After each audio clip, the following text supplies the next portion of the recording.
It's the Locked On Podcast Network, your team every day.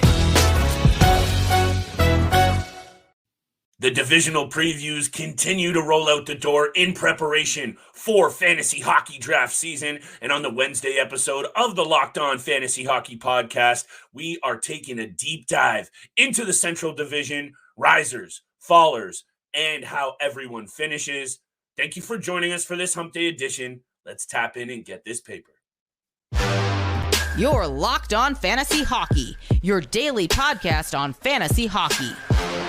Part of the Locked On Podcast Network, your team every day.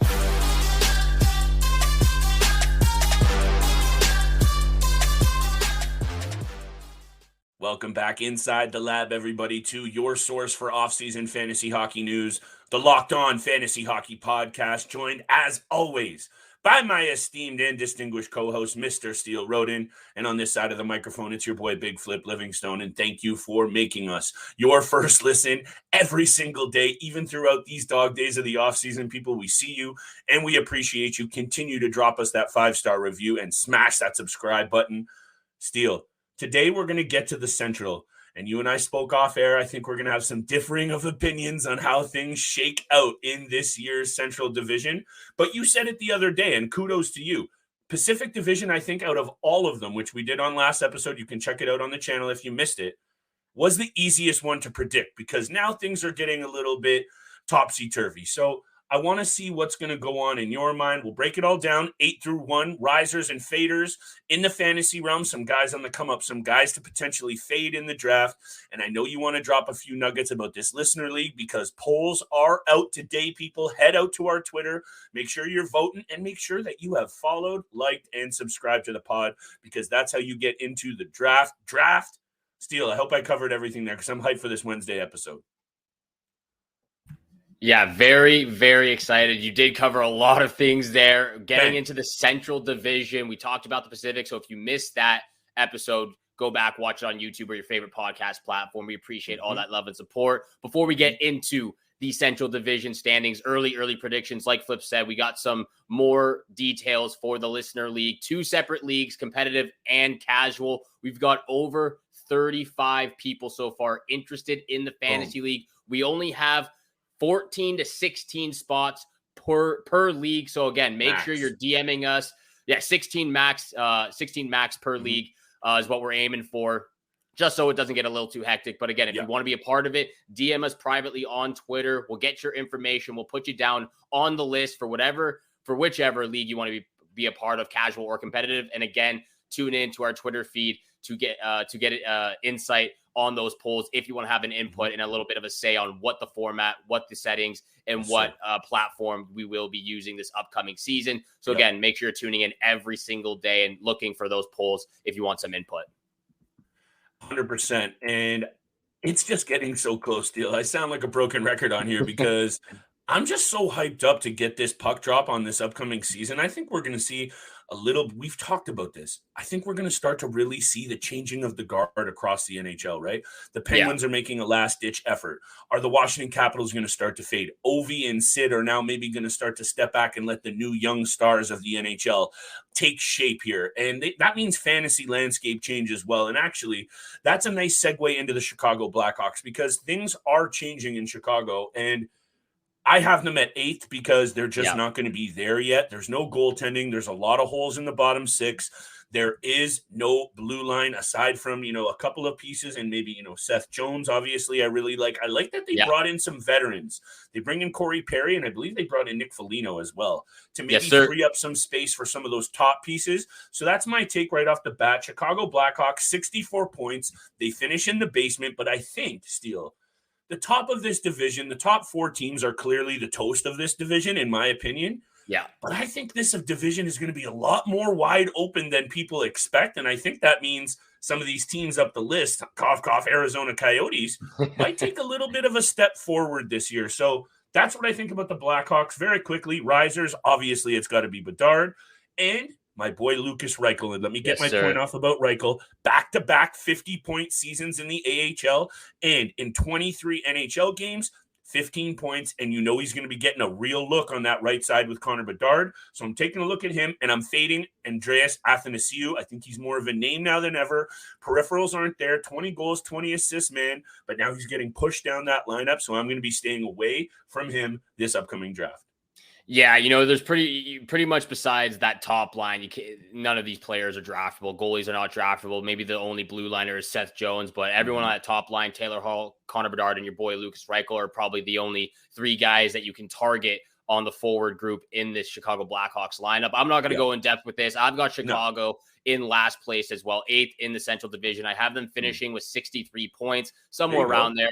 Couple points, give or take, but I have them in last place. Again, we won't go too far into that. And who you got in 7th? Yeah, my riser is again. Oh, my bad. Your riser. Well.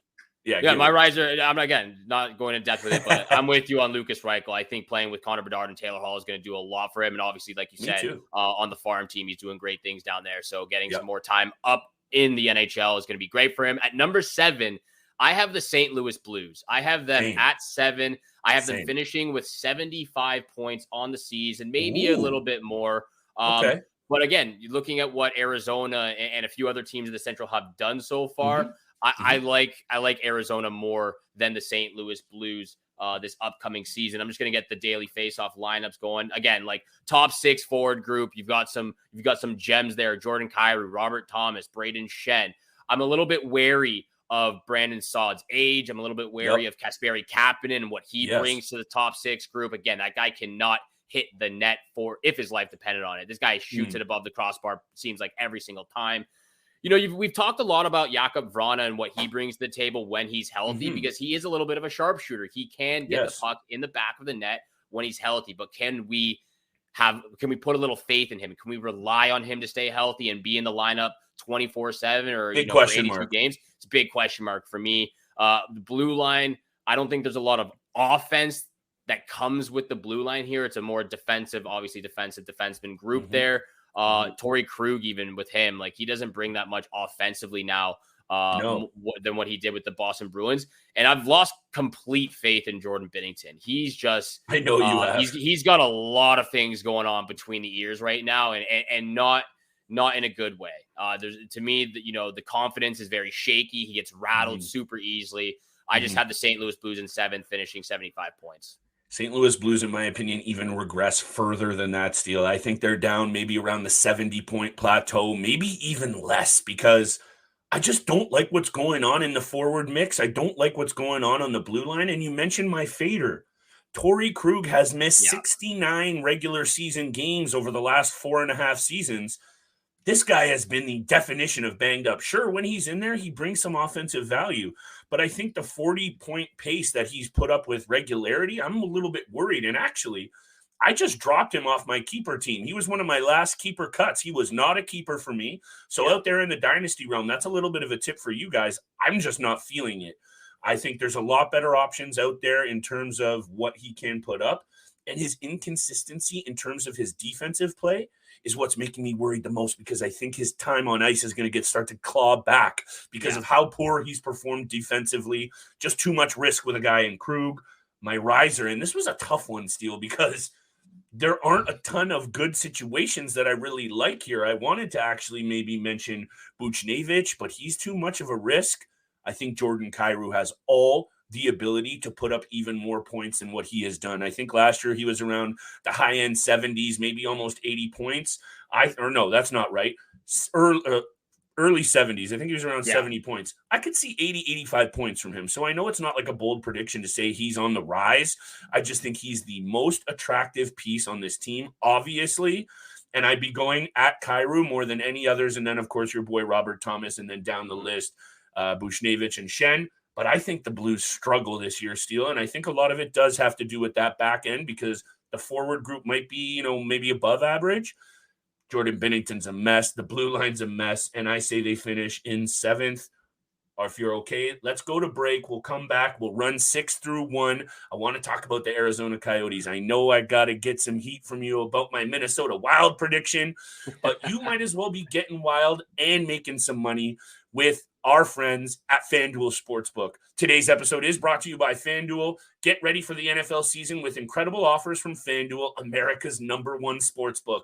Right now, new customers can bet $5 and get $200 in bonus bets guaranteed. Plus, all customers who wager $5 will get $100 off NFL Sunday Ticket from YouTube and YouTube TV. That is a steal. You need to be jumping on that, people. Now is the best time to join FanDuel. The app is super easy to use, and you can bet on everything from spreads to props and more. Visit FanDuel.com/lockedon and kick off the NFL season with an offer you don't want to miss.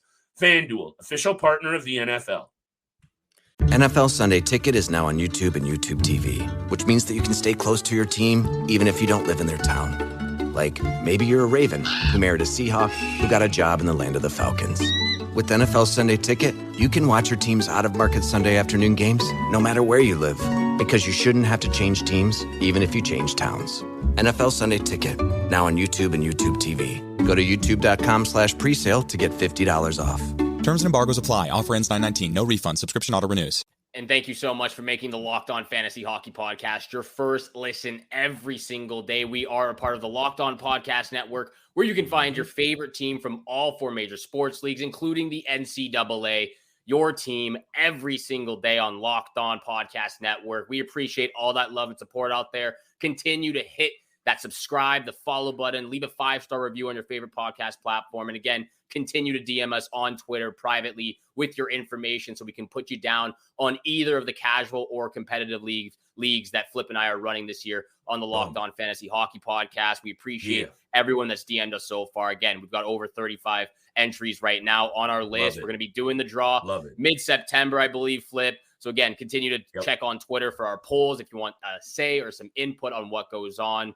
But Flip, going down from 5 through 3, 5 through 4, or 6 through 4. 6 through 4. And I believe we have the same list so far. I've got the Arizona Coyotes here at number 6. I have them finishing with 80 points on the season. Me too. I have them continuing to get better and better every single year. And I just love, again, some of the additions they made, some of the young guys they've brought up. And I'm really expecting to glow this upcoming season.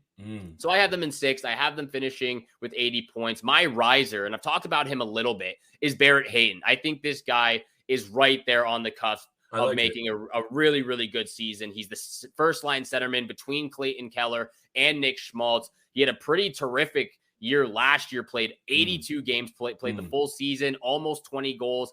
He had 43 points, 180 shots, 83 hits, and 33 blocks. So the peripheral stats are great. He's up to over 17 and a half minutes of ice time. I could see that getting to 18, maybe even 18 and a half this upcoming season. But as a young guy who, did really well for Team Canada in the juniors or, under 20 and everything, he's 23 years old. This guy, again, is on the cusp of being one of those stars for the Arizona Coyotes right there with Nick Schmaltz and Clayton Keller. I agree, Steele. And this has got a lineup full of guys that I really wanted to put on the rise. I think there was a whole bunch of different dudes that I could have probably put on this list. And to me, that just means there's fantasy value to be had here. There's a lot. That's where I'm really, really looking at this. And we're going to focus in on some situations where you can pounce as a GM, where some other GMs might be overlooking. Sean Dursey on the rise for me. JJ Moser on the rise for me. Jack McBain on the rise. Dylan Genther, Logan Cooley, Michelli, Barrett Hayton, Clayton Keller as well, even though I know his name is out there now and is known. And lastly, my number 1 riser on this team, Nick Schmaltz. And I know you like this one, Steele. And let me hit you with this stat. Over the past 2 seasons, and I wrote this bad boy down, Nick Schmaltz has averaged almost a point per game, tied for 53rd in the NHL, 96 of his 117 points over that period, Steele, coming at 5-on-5, because this team struggles a little bit on the power play. So if they can get that special teams going, and this guy gets some real good looks to put up some points with the man advantage, I think his numbers continue to go up. I think his value continues to go up. The other thing I like about Nick Schmaltz, and this is what I had down last year, he has that dual position eligibility. A lot of leagues saw him in the middle because he can play up the middle. He can play on the wing. He's one of those guys that is a Swiss Army knife, and he brings a lot of value. He was banged up a little bit. I love Nick Schmaltz on the rise. I have the Arizona Coyotes in the exact same spot, 79 points for me, Steele in 6th. I think they're going to be a much better team, like the duo in net as well. Yeah. And I'm fading Jason Zucker. Jason Zucker had a really good year last year, 197 hits, 48 points. But the seasons before that, 42 points, 41 points. He's in that realm of maybe, he's fine right up until that 40-point plateau, Steele, but I don't know. I think here he's going to have to play a little bit more of a veteran role. He's not playing with those really star studs offensively up front in Pittsburgh. I think he had a really, really good year last year, and there might be some GMs looking at that point total and taking a risk on him at the end of the draft, whereas I'd rather take a risk on guys like Lukas Reichel and others in that kind of position of the draft and take my risk with some young names in some really, really good positions.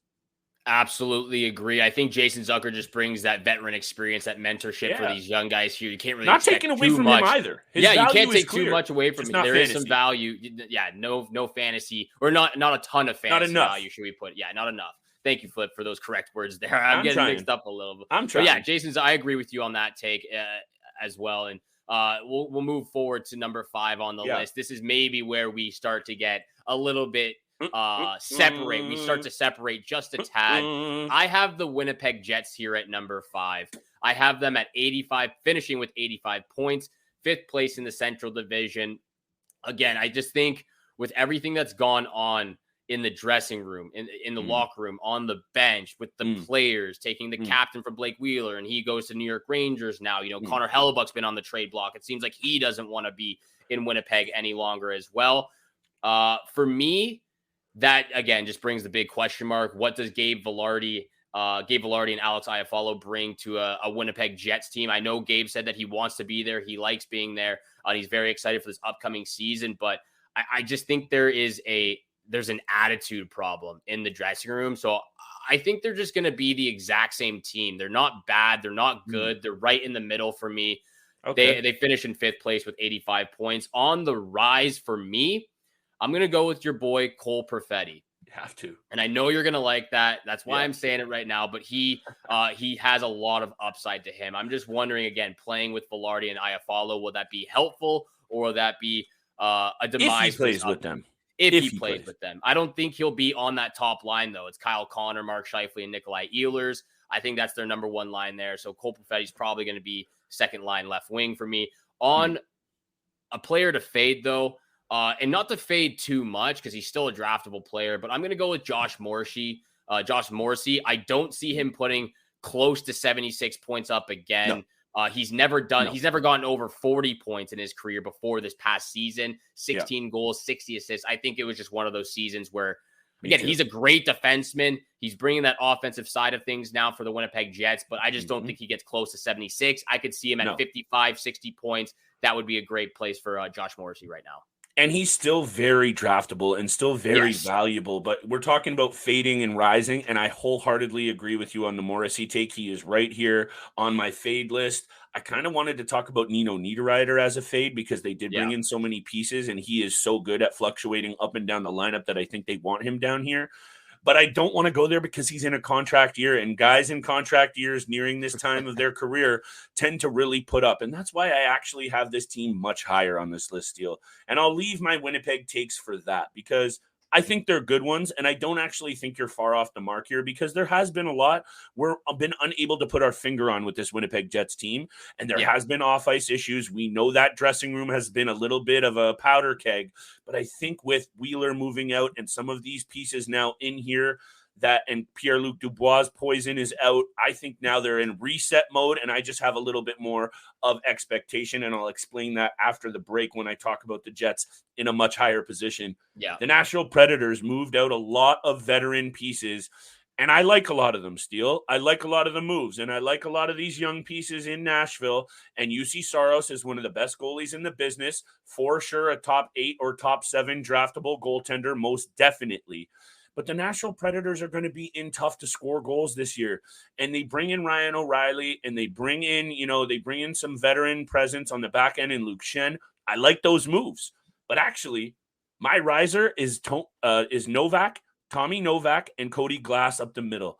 Cody Glass is a guy that I also am very near and dear to my heart. It was my first professional interview with Cody. You know, I got my eyes all over Cody Glass. He was an absolute gazelle stud at all levels of his junior career, and he hasn't even scraped the surface of his ability. So in the keeper dynasty realm, I'm loving Novak and Glass. I'm loving both of them on the rise, but I think the Preds struggle this year.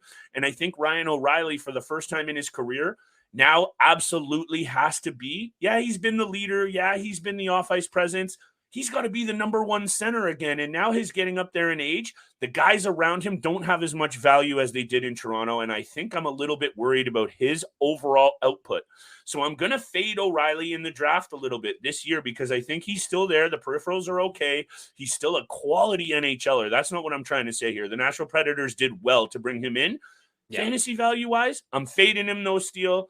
And let's get to the 4th spot very quickly before we get to break. Who you got in the 4th slot?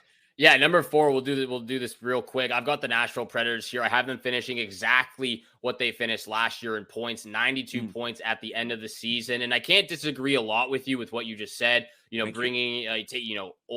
trade Johansson, they get rid of Duchesne, they bring in a couple of vets and O'Reilly and Nyquist. I'm not sure about Nyquist and how much he brings to the fantasy realm of things, but I still really like this Nashville team. I still love Philip Forsberg. Like you said, Cody Glass and Thomas Novak. My riser is going to be Juuso Parssinen. I really liked what I saw from him last year, but he was on the top line or bouncing back and forth from the top 2 lines. So now that he's on the 3rd, we could see a little bit of a lineup change up throughout the season, but he's got some hands on him. He does have some quick hands from in tight and can really roof that puck up from those tight areas. So I like Juuso Parssinen on the rise.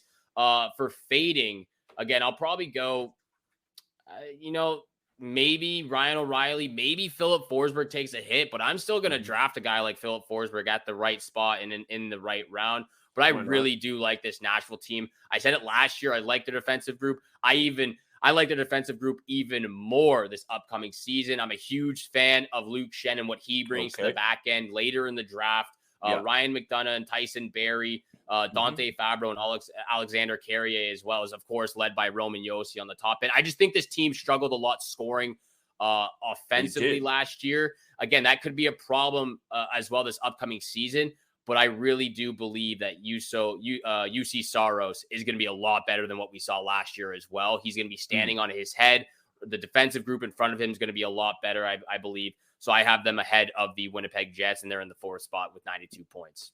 The Nashville Predators are going to be getting a lot of my money in games where I'm taking the under when I'm betting on things because they only manage to score more goals than 4 teams. Those 4 teams, Steele, Flyers, Blue Jackets, Ducks, and Blackhawks. After that, this team has been straight hot garbo offensively, and arguably they lost some offensive teeth. So I think everything you're saying about the defensive end totally adds up, but they're going to have to be in a lot of grinding 1-goal games where Saros stands on his head and the defense really stands up in front of him and very quickly in the number 4 slot. And here is where we're going to get spicy, my friends. It's the Minnesota Wild, Steele. And I mentioned this clearly in my opinion that the top 4 teams, and I have the Winnipeg Jets as the 3rd spot, and I'll explain it in a sec. The top 4 teams for me are a toast above. So Nashville Predators, they're just not there. But these top 4 teams, in my opinion, are playoff threats. So I just want to be clear about that because these predictions can get very subjective. But the main point here is Minnesota Wild, Winnipeg Jets, Colorado Avalanche, and Dallas Stars are still, in my opinion, going to shake out the top 4 spots.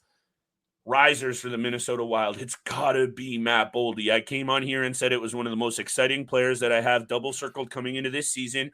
But I'm also going to throw Kalen Addison in there because I know he's a little diminutive forward. He's a little bit of a mini man, but he is a power play specialist. And I think if he can settle in and get that top power play unit, which, that might be open for debate in training camps, we'll have our eyes peeled on these line rushes, Steele.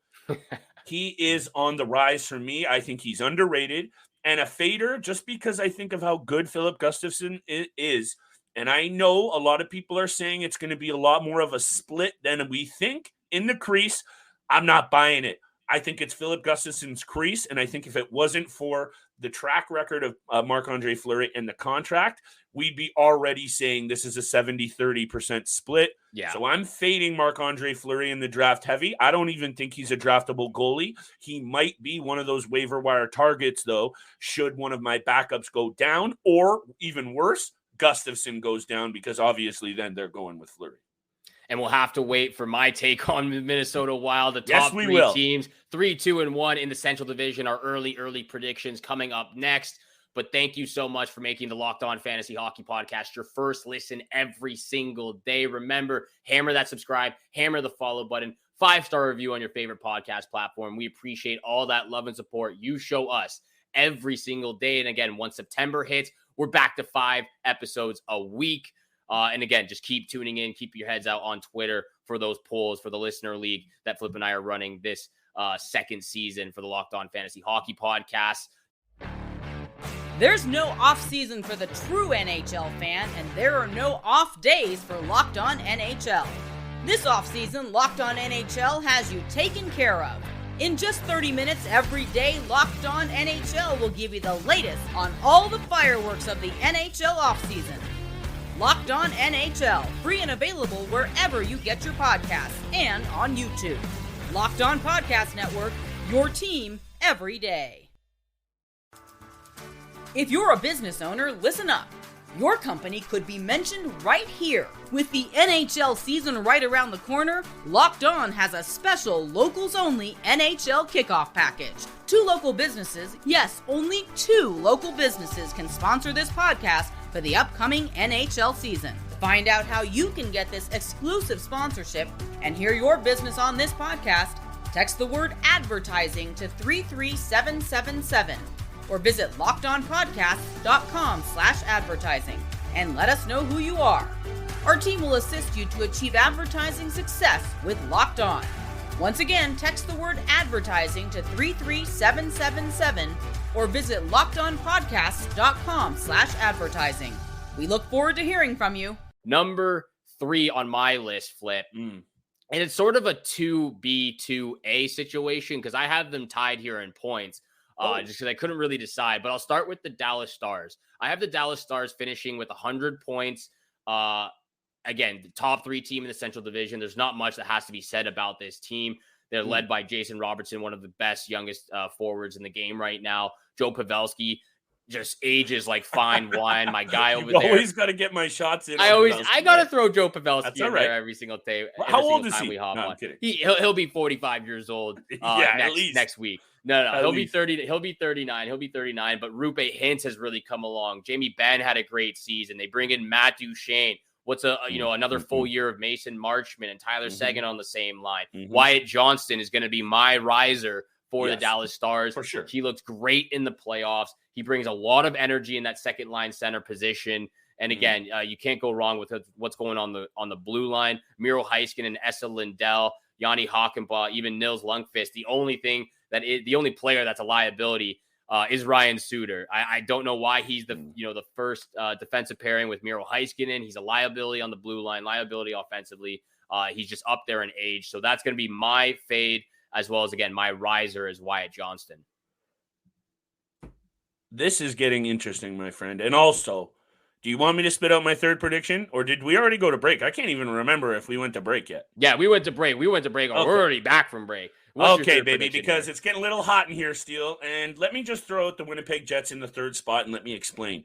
Connor Hellebuck is still one of the best goalies in the league, and he's in a contract year. And if he does want out of Winnipeg, he's going to play his little heart out for at least a good chunk of this season. And yeah, this might be a little bit of a bold angle to take, but I actually think what I mentioned before about the changing of the guard here, them moving out Pierre-Luc Dubois, they let go of Blake Wheeler. I think that's where the real problems lied in this dressing room. And I love that they've brought in some guys that just go out there and get it done. And this future is about to run through my boy Cole Perfetti. And I actually disagree with the take about what you were saying about their top line. I think they're going to want to balance things around a little bit because, of course, Kyle Connor, Scheifele, and Ehlers does make sense as their top line.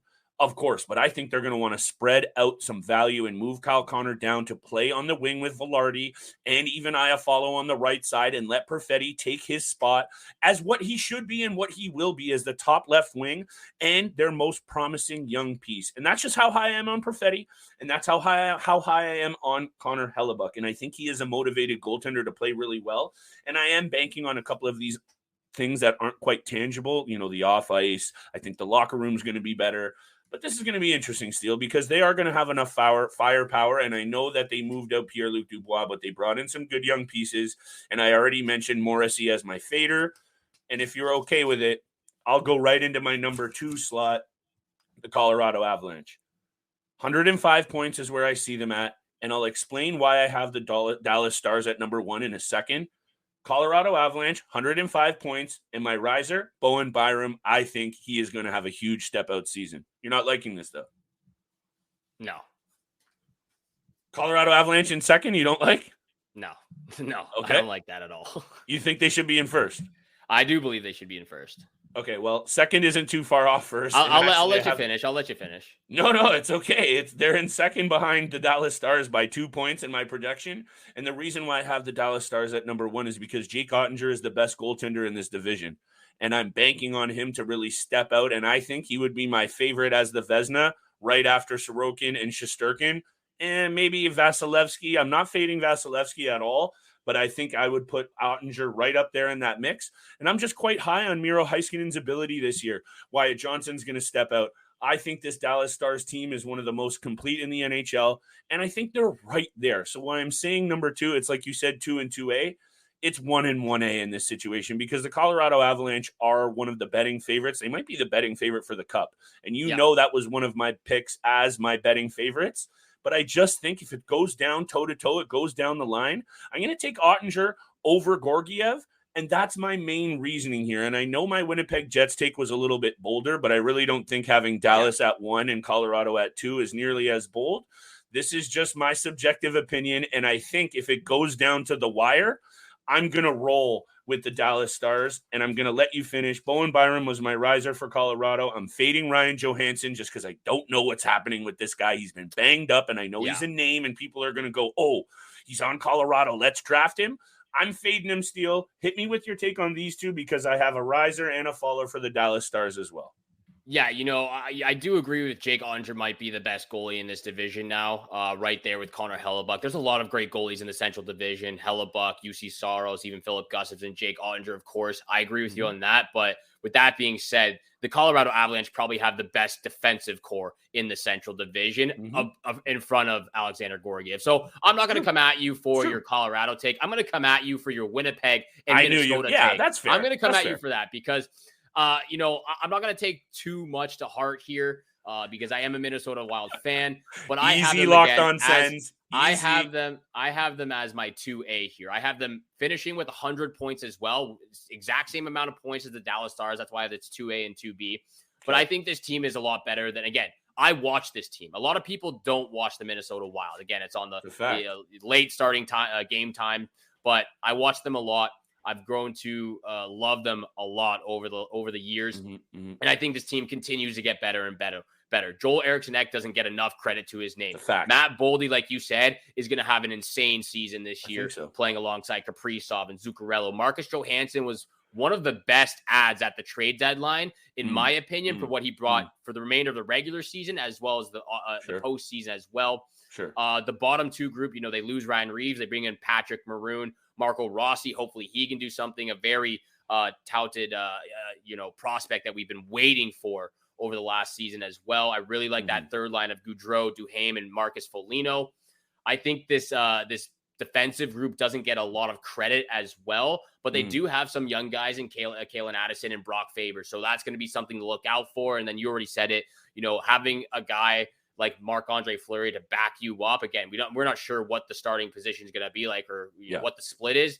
But for Philip Gustafson, this is going to mean a lot for him and his career moving forward with the Minnesota Wild. So I love this team, from top to bottom. Obviously, there's some things that they can improve on. One of them being the defensive group, maybe, or the bottom six group. But other than that, the power play for sure. But with the team on paper as it is, I think this team brings a lot to that Central Division. I believe they're still a top 3 team in that Central Division. And like you said, my riser is going to be Boldy, as well as probably Kalen Addison or Brock Faber. And then someone to fade on this team is probably, a guy like Marcus Foligno or Frederick Gaudreau. I still think Ryan Hartman and Matt Zuccarello bring a ton to the table. So those are going to be my 2 faders. And then at number 1, I have the Colorado Avalanche finishing with 105 points. Again, I just think they have the best defensive core in this Central Division. And when you have Nathan McKinnon, Mikko Rantanen on your team, even Valerian Nichushkin with everything that's going on with him in the news, I think this team is going to be, again, the best in the Central. They bring in Miles Wood. They bring in Ross Colton. They bring in Jonathan Drouin. We've talked a lot about him as well over the last couple of days. And then again, the best defensive core in the Central Division. And then, you were very big on Alexander Gorgiev. So I'm surprised that you're even more big on, Jake Ottinger is probably the number 1 guy in the Central right now. So this is what I'm saying. And I have the Dallas Stars at 107 points and the Colorado Avalanche at 105. So I think we're basically saying the same things here. I just honestly don't think you're giving the Dallas Stars nearly enough respect. Miro Heiskanen steps out this year. And let's not forget that they have the biggest rising star in the game in Jason Robertson, arguably. And now you have also Rupe Hintz stepping out, Wyatt Johnson stepping out. They have a balanced attack. And with Jake Ottinger, anyway. Where I think I also just wanted to say is your take on Marcus Johansson. If you're pining and hoping that he bangs out, he's a 40 to 50 point guy. Wouldn't be banking on too much from him this season. Great fit after the deadline, for sure. A full season, if I'm taking looks at teams, Marcus Johansson isn't ever coming into the conversation about why I think this team might succeed. Although everything else you're saying about underratedness, you watching the team, I'm here for it. Not going to chirp you on it. We're really very close in all of these. And my risers for the Dallas Stars are Wyatt Johnson, and Miro Heiskanen, like I mentioned. And I'm fading Jamie Benn. Jamie Benn had a very good year last year, Steele, and I think it was one of the reasons why they were so effective, were that balanced attack. And I'm not saying Jamie Benn isn't still going to bring value, but he's not going to score 30-plus goals and have 75-plus points again. I just don't see it. Is he still valuable in this lineup? Is he still critical to their success? Of course. But I'm going to say he falls a little bit back to earth and hits like the 55-point mark, and I'd be happy drafting him as my last player, or maybe even as, my first bench spot.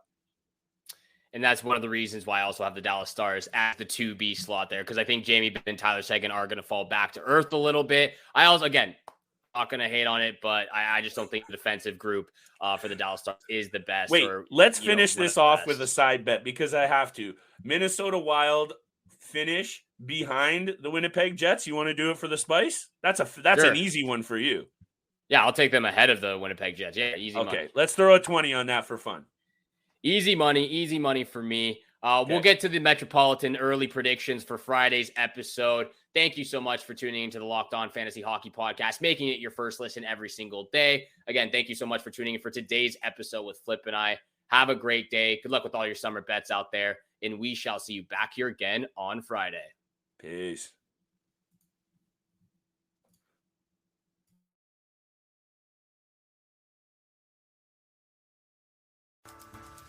If you're a business owner, listen up.